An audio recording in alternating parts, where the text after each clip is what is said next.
Chris Gore. This is a special episode of the Film Threat Podcast. We're going to be reviewing Corona Zombies, which is currently available. Yeah, that's right. You heard it. You heard it right. Somebody rushed into production a film called Corona Zombies. It's actually from Full Moon Entertainment. If you're a fan of Full Moon Entertainment, they've made so they did the Puppet Master series, among a lot of other crazy exploitation films.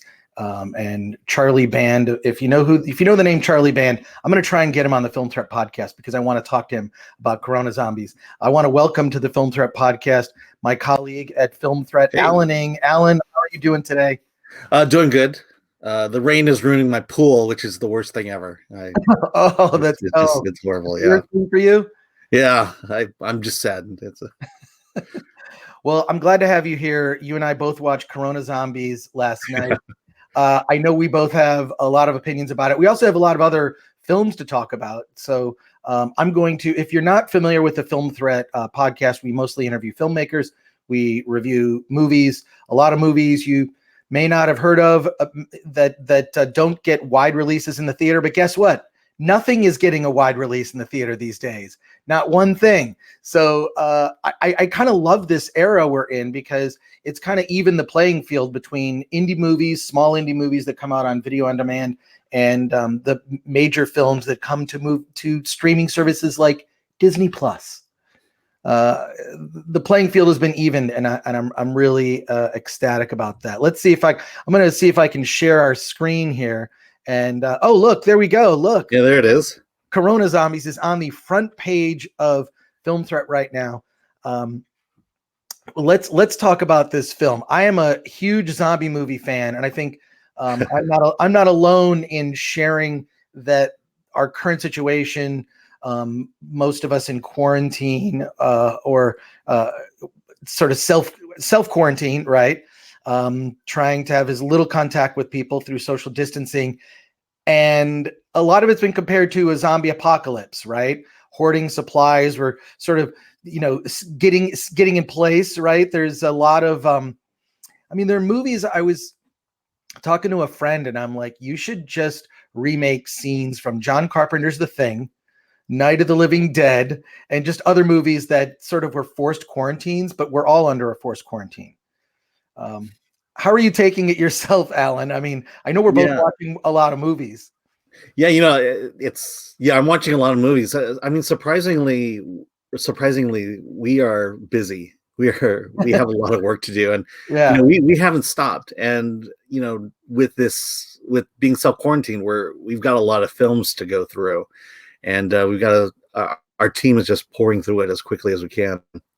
Well, yeah, more than ever, I think that it's I think a great time for people to pay attention to indie movies. But Corona Zombies, okay, so yeah, I feel like we can all relate to this, right? Look, it's a cheesy exploitation movie. What I love about it is that you're not going to say this is. This movie is dumb. Yeah, but it knows it's dumb. Before you get too far into it, it answers the idea of how do you make a feature-length film when you're social distancing, when you can't have a large cast and crew, when you can only have maybe 2 or 3 people on set at one time. Yeah, just exactly how are you going to make a full-length feature zombie movie out of that? Oh, we lost Chris for a second. Well, we're definitely going to find out because I'm going to talk to Charlie Band at some point in the next couple of weeks, and we'll do another podcast where we interview him. I'd have a lot to talk to him about, but this movie it does sort of answer that question, right? I mean, the movie starts off with this girl, what's her name? Barbie. Is it Barbie? Yeah, Barbie. Barbie, she comes home. She has no idea what's going on. She couldn't get toilet paper at the store. She's out of toilet paper. She turns on the news. Trump is on the news. The world's gone mad.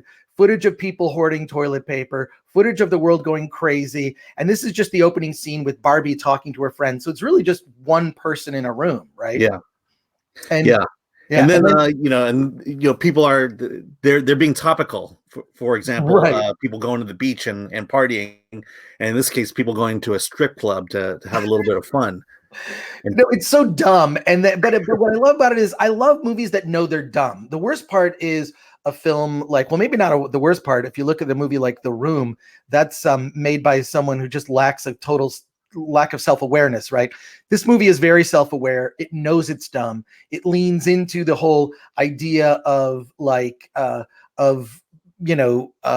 everything that we're talking about, social distancing, wearing masks, all of that stuff. So let's talk about that for a little bit. Like, what did you? I mean, it's pretty bad. Yeah, honestly, I liked it. I don't know. Are we gonna? I mean, I gave away the gimmick in the review, but we got to essentially the gimmick is actually kind of cool. The gimmick is cool. Yeah, the gimmick is basically they took two movies, Hell of the Living Dead and Zombies versus Strippers, and combined the two movies, and then redubbed all the dialogue. Right. And then added a scene or two of original content featuring Barbie here. Yeah, so Barbie kind of bookends it, and then it's this other movie. They kind of mixed these other two films. I mean, I was comparing it as I'm watching it. I was kind of comparing it to What's Up Tiger, which is a Woody Allen film where he took an old movie and just redubbed it and then shot extra scenes. So in fact, he did two movies and dubbed them, spliced them together like this one. Right. So this is the same technique, which I think was really clever. Like the I don't know, it's I thought it was fun. I found myself laughing at how stupid it was. Someone suggested a drinking game where every time a zombie says Corona, you should take a shot. Yeah. So it's one of those things where it's just like you need to see it to believe it, because holy crap, I can't believe that this movie was actually made. Yeah, right? and I'll say this: the dialogue, the newly added dialogue, is actually pretty funny, and it not only reminded me of What's Up Tiger Lily, but also reminds me of a pretty good episode of Mystery Science Theater 3000. Oh, it definitely had elements of that. Like it definitely had elements of like just my favorite Mystery Science Theater. Like, it was just, no, I love that. There's a moment where these 5 actors are getting on an inflatable pontoon boat, and clearly these actors know nothing about getting on a pontoon boat, nor less driving one. And the commentary on that is just hilarious. It's like an oar comes out, no oar goes, "Oh, I know how to use this." Yeah, no, it's pretty god awful, but it's a lot of fun. I could definitely see like viewing parties. Maybe this is something we can do. We talked about doing viewing parties. I know a lot of people are doing that, and I just think that those are kind of fun. It's like, let's all tweet. It's sort of, I feel like viewing parties kind of were invented by the movie Sharknado. When Sharknado like first came out, people didn't know what this was, and I think people were kind of bored on a Saturday night, and just a whole bunch of people just started talking about Sharknado. I feel like Sharknado invented the watch party years ago, the first Sharknado, and then it became a thing. Every Sharknado movie that came out, your whole thing was watch it and then post about it on social media the same time everybody else is, and the cast and the director Anthony C. Ferrante, who did I think all the Sharknado movies.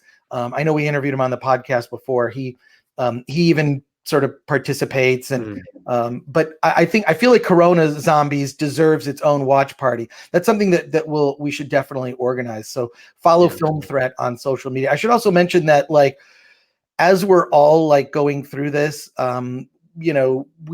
we have a Patreon set up that's not particularly active, but we are active on our podcast. If you want to support Film Threat and our efforts here,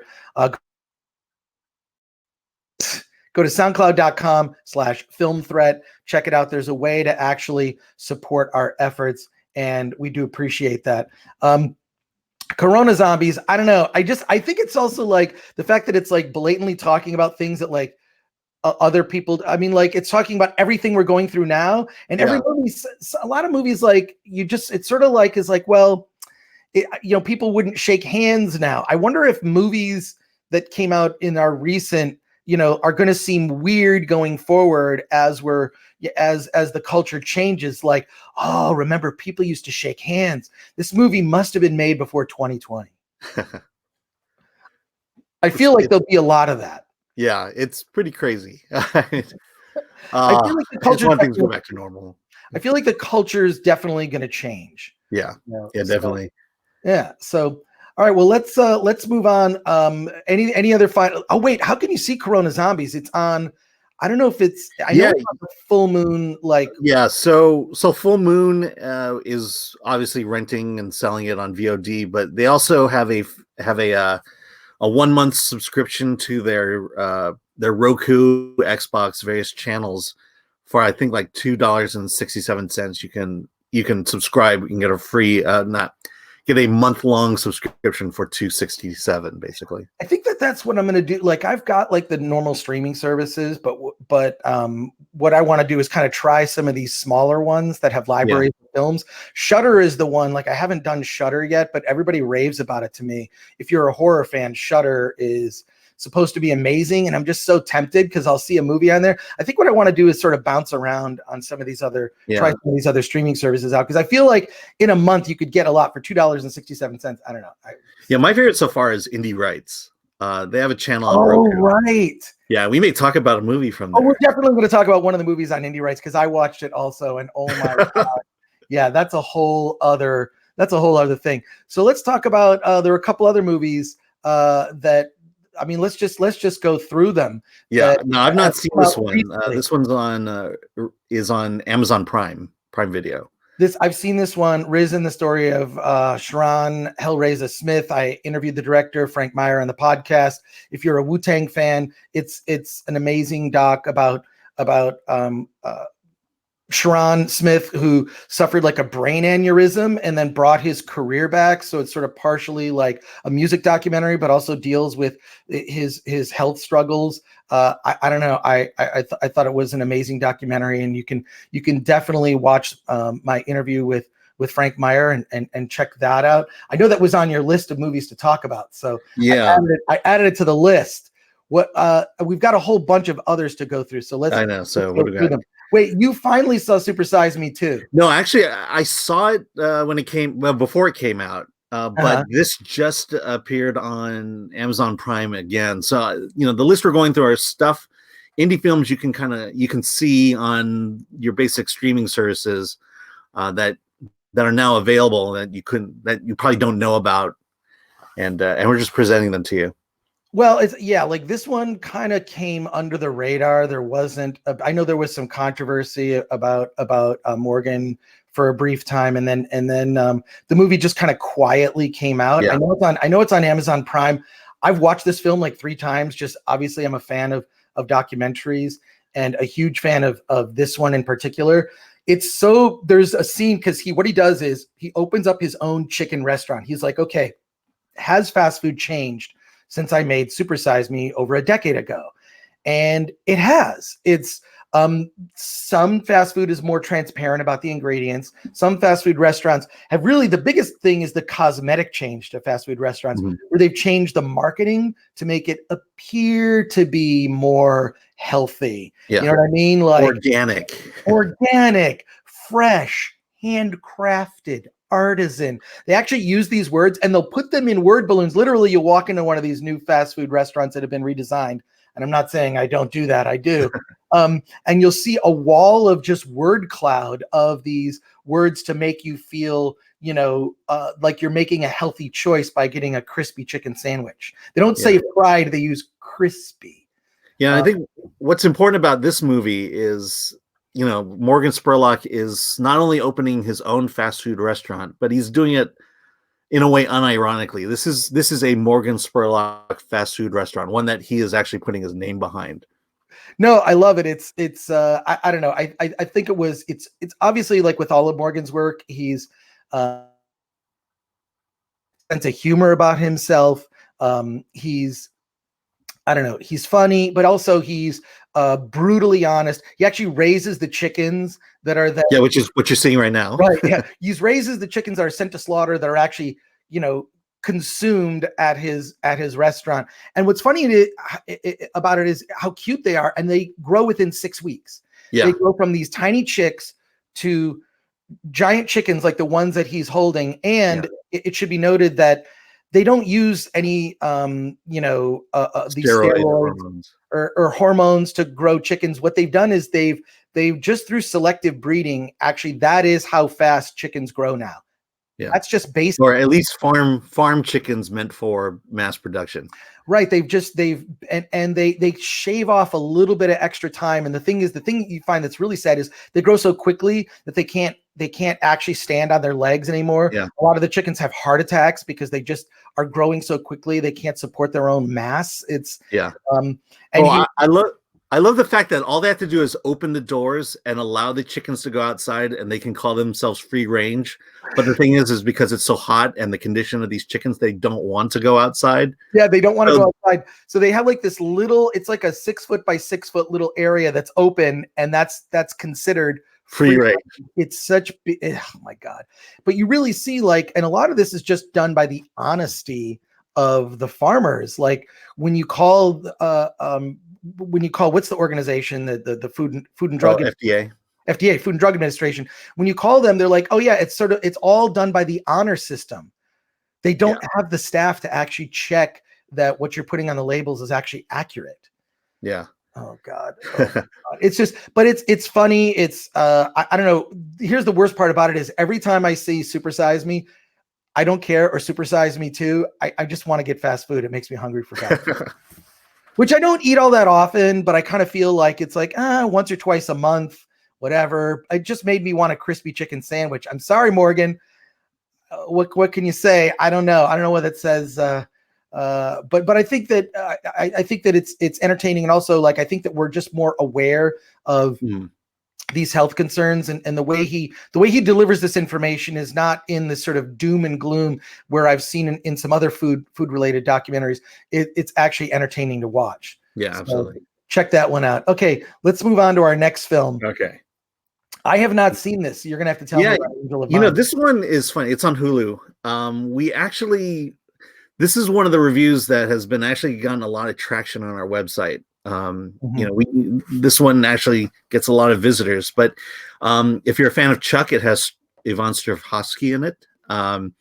Also has Luke Evans from Beauty and the Beast, and it's basically a story of this girl here. This woman behind her sees her at a park with her parents and swears that this is her daughter. And so the whole story is this woman's obsession to prove that this other couple's child is their daughter. Oh wow. Yeah. Now, in terms of it's a pretty good story, but in terms of quality overall, it really feels like a Lifetime movie. A movie that belongs on a Lifetime channel. It's very soap opera-ish. Okay. But I put it here just because for some reason this movie has a lot of interest, and I think a lot of it has to do with Yvonne Strahovski being in it. All right, cool. I am, you know what? Honestly, doesn't look like a movie I would totally love. Yeah, probably. I mean, are there Corona zombies in it? Are there? I hope so. Can I turn it into a drinking game? Probably not. It certainly could have used it. Yeah. Yeah, it's just like I look at a film like that, I'm like, I'm glad that exists. I'm sure there's an audience. And here's the worst part is I would probably watch that movie and really love it, but it's not going to the top of my list. Now, this one, I had not heard about this. It's documentary. Yeah, it's on Netflix. Oh, nice. Well, tell me about it. So Hedy Lamarr, you know her, famous actress, Bombshell. But what you didn't know is she was she had a brilliant intelligence.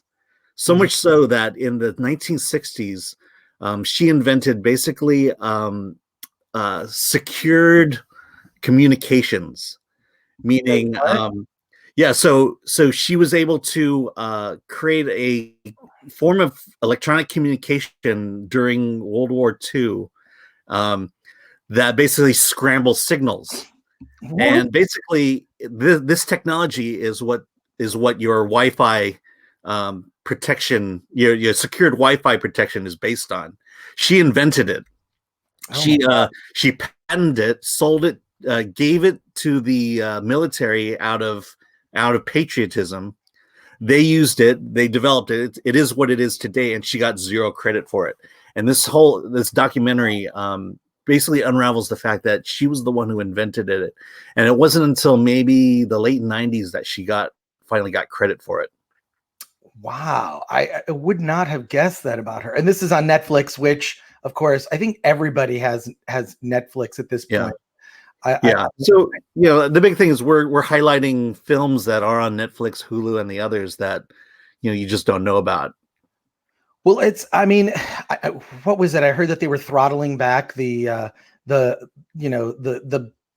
their streaming services, so you couldn't necessarily watch everything on 4K because it was jamming up internet in Europe. That's how bad it's become. And this is how pervasive. I don't know what the numbers are of Netflix. I'm sure we could look that up. But Disney just released that they've surpassed 50 million subscribers on the Disney Plus service. So that's I feel like streaming services. I just wonder if. Just thinking out loud about this stuff, like, are we going to return to movie theaters, even when movie theaters do reopen at some point? I mean, AMC Theaters has had to file for bankruptcy. Now, that's just so you know, that doesn't mean that AMC Theaters are going out of business. It means they're filing for bankruptcy protection, which basically just means they're not paying their bills. A lot of people have not pointed this out. It's like, okay, AMC filing for bankruptcy. What? It's like, yeah, they're just not paying their bills.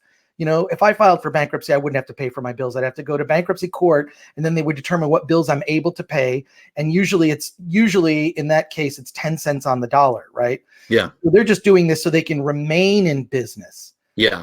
AMC, a company. Well, basically hold themselves over till this is done. I mean, my sense is that we've been cooped up so long. I mean, it's been a couple of weeks now, but the moment we can get together and be in the same room with total strangers, we're going to jump on it. And I think movie theaters are going to get big business. And I'm still holding to it. I still think ComicCon's happening in San Diego.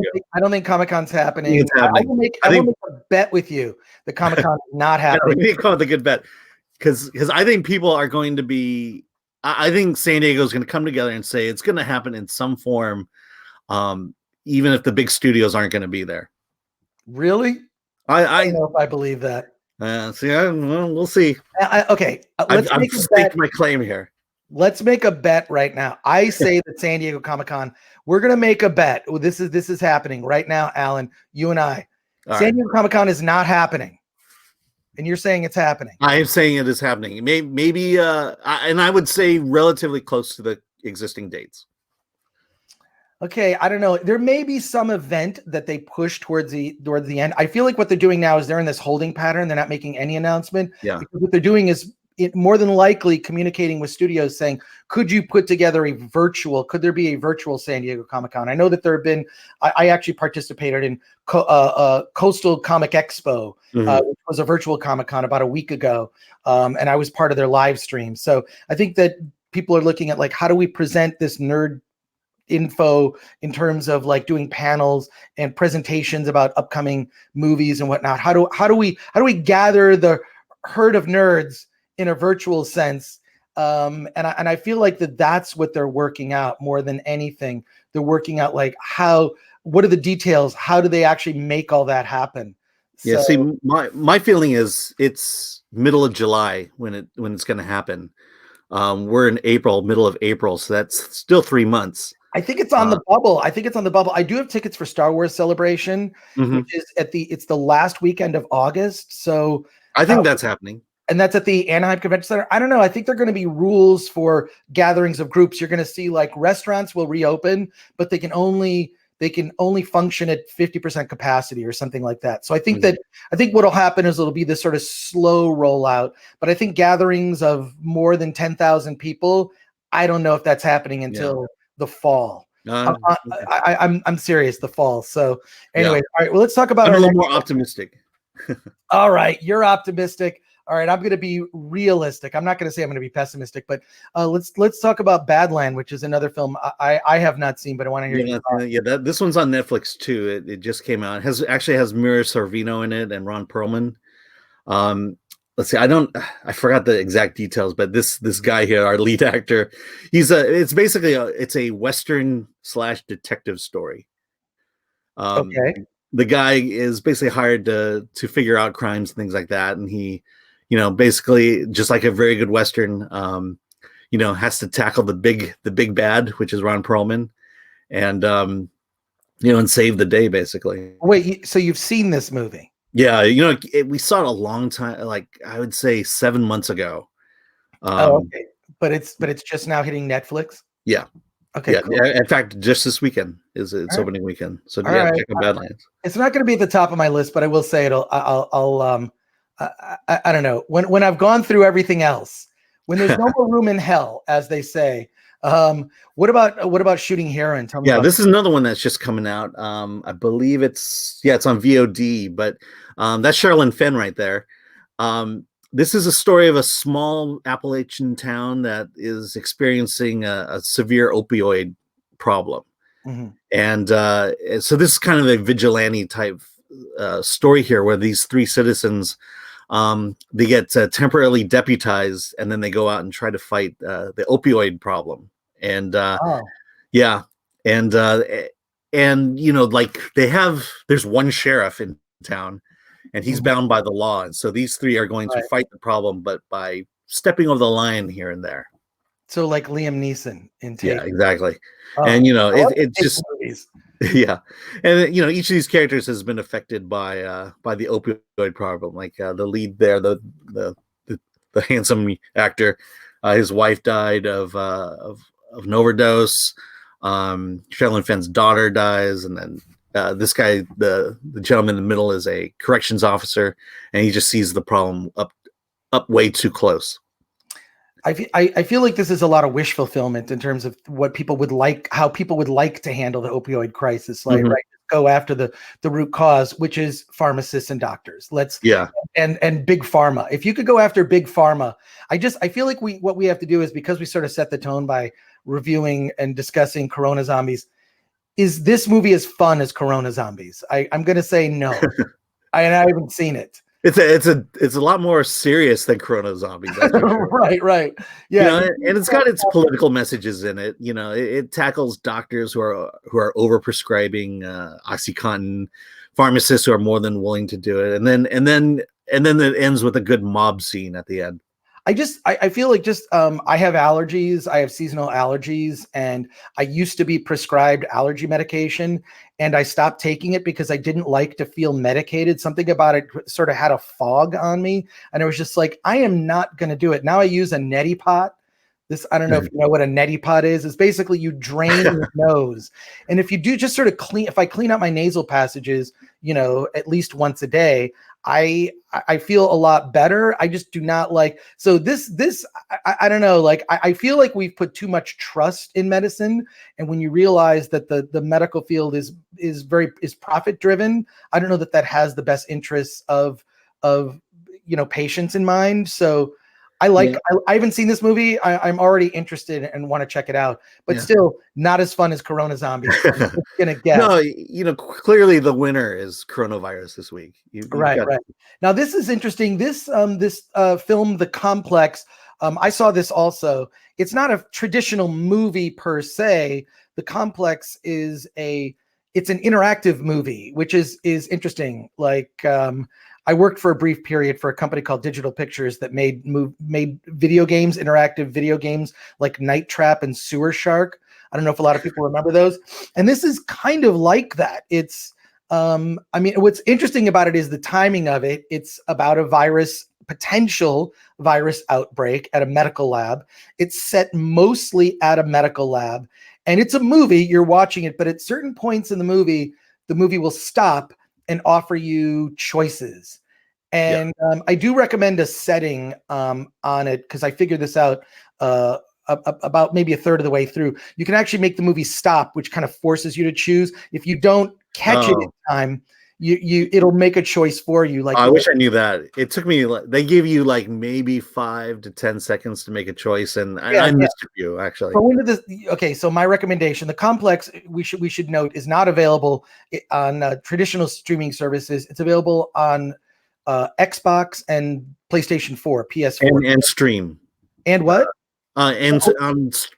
Stream. Let's see, Steam. That's it. Steam, right? Steam on your PC. So it's this potential virus outbreak movie. Couldn't be timed better. Sure, they didn't plan that necessarily, but it comes to a point, and some of the choices are life-threatening, right? Do you save this person, or do you save that person? And some of them are like, they're changing clothes, like they're taking their clothes off. Yeah. And it's Are you going to do it in front of him, or are you going to go off to another room and change? Right. So, which I thought was kind of funny. I mean, like, it's also very adult. You know, they swear a lot in it. It's not this sort of generic. I thought it was really fun. Once I changed the setting where it would like stop, and then you sort of are at this like stop screen where you have to evaluate the choices that are presented on screen. It's actually kind of fun. I would like to see it again and just make completely different choices. How many times did you watch it? I just watched it once. I did it twice. Oh, you did? Did you make different choices? I did. So it's how did that impact the movie? Because this is not one of those choose your own adventure type things where you got a tree and it just branches off. The choices you're making early on in the film are basically informing the personality of this woman you're playing right here, and based on the choices you make, you can unlock basically one of 9 endings. Oh, and wow. I don't know how it evaluated on yours, but on the Xbox, it shows you not only the fact that here are the 9 endings, but then it shows you all the people in the film, tells you whether they lived or died based on your choices. And then if you're on the Xbox, you get achievements for this movie too. Which is wow. Cool. I do have to say, I was kind of shocked at directions, like how certain choices would impact. And there are like characters like, oh my God, like in a traditional movie, they would never kill that character. Too sympathetic. Yeah. Right? But in this movie, depending on choices you make, characters die. Like So the first time I played it, half of the people survived. The second time I played it, only one person survived.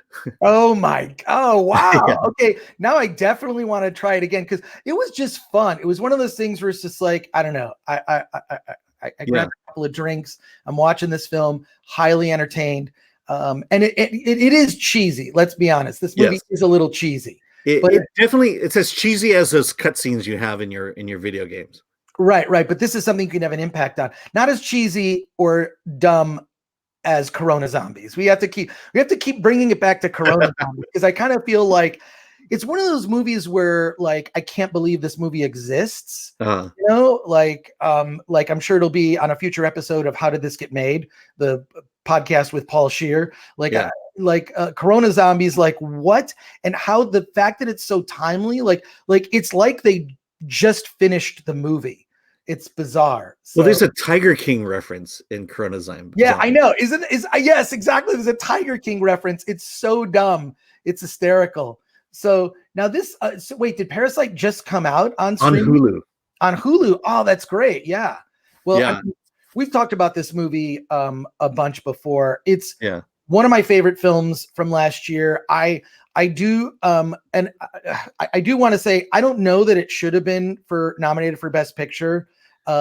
My personal take on it, like I don't care that it is. There's sort of best world cinema film and there's Best Picture. I feel like Best Picture should be based on American cinema. That's just me, folks. I feel like spread the love around. But I also think it is undoubtedly one of the, if not the best film of last year. I think my 2 favorites were this film and 1917. Yeah. This movie seems just more timely now than ever, just because with the current pandemic just highlights the class disparity, right? Like unless you're a celebrity or in the NBA, you're not getting a corona virus test, right? At all.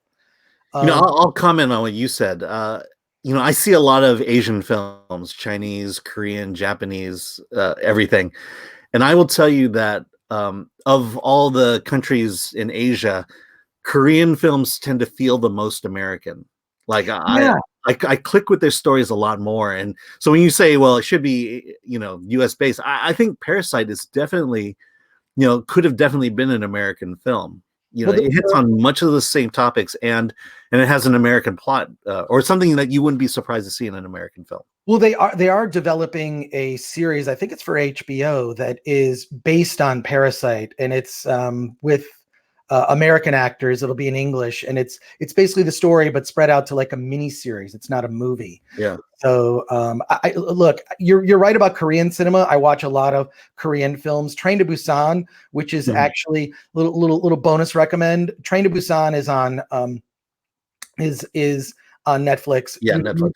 You need to see Train to Busan. It's a great zombie movie, really cool. In fact, they just released a trailer for the sequel to it called Peninsula, and it's oh my god, it looks even more intense. But you're right about Korean cinema, but Korean culture in general, like, is it's very they want to be hyper American. They love American culture when it comes to everything, when it comes to fashion, when it comes to, like, there's a Korean version of SNL, you know, like it's completely licensed from SNL. So it's got their music, it's got their titles. Right. You know, it's Korean SNL. It's just they're not as funny as SNL. Yeah, it's not as fun, but it's more local humor, right? So it's very it's very, you know, women are hot type jokes. Right.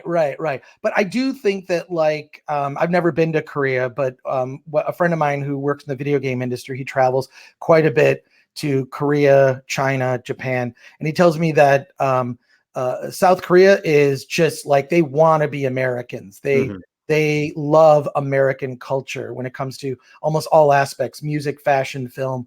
So, but yeah, I mean, this is just sort of a recommendation in general of Korean films. I mean, I think there's no better horror film than Korean horror films are incredible, Train to Busan being among them. And I think a lot of it has to do with the way that the culture is. You know, you're living next door to this dictator with nuclear weapons that he was developing nuclear weapons and missiles. And like, I kind of feel like, because this is sort of hanging over the culture, it definitely contributes to horror films in the way that 1950s sci-fi and the Cold War contributed to sci-fi and horror in the 1950s. I feel like that's been the renaissance of Korean horror cinema. Does that make sense?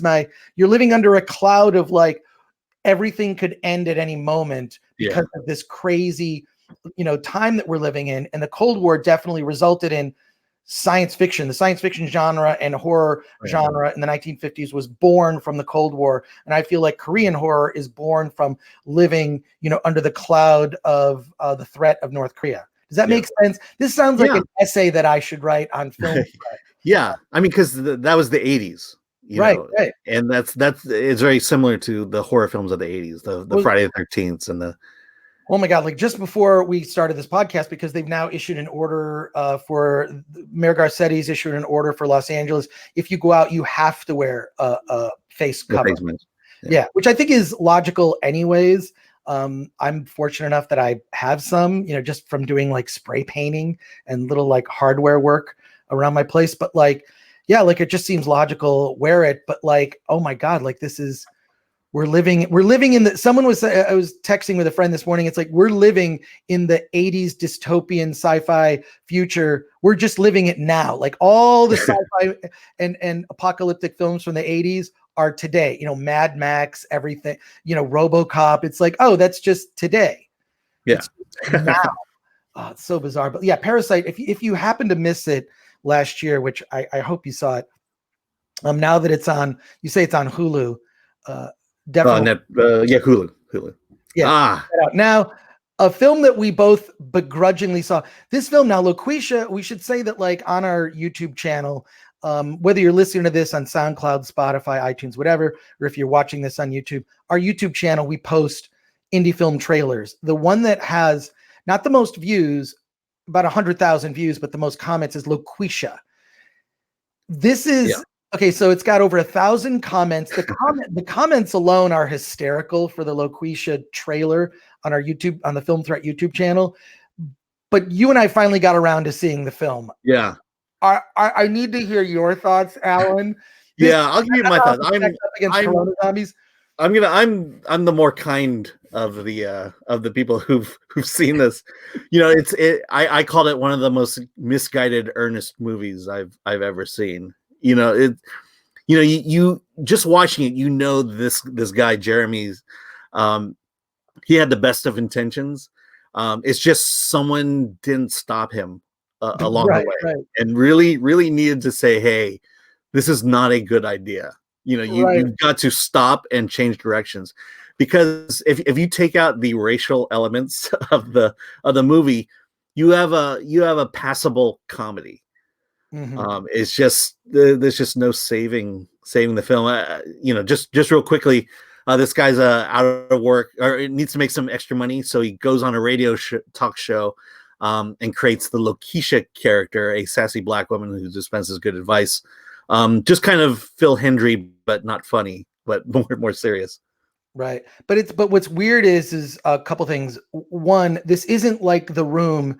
It's actually a competently made film. Yes. Right. So number one, it's a competently made film. And the lead actor is a comedian. Wait, what's his name? Jeremy Seville, I think, yeah. So he's on Twitter. I hope he's watching this. I feel like he went into this with all earnestness. He made a film that like is competently made.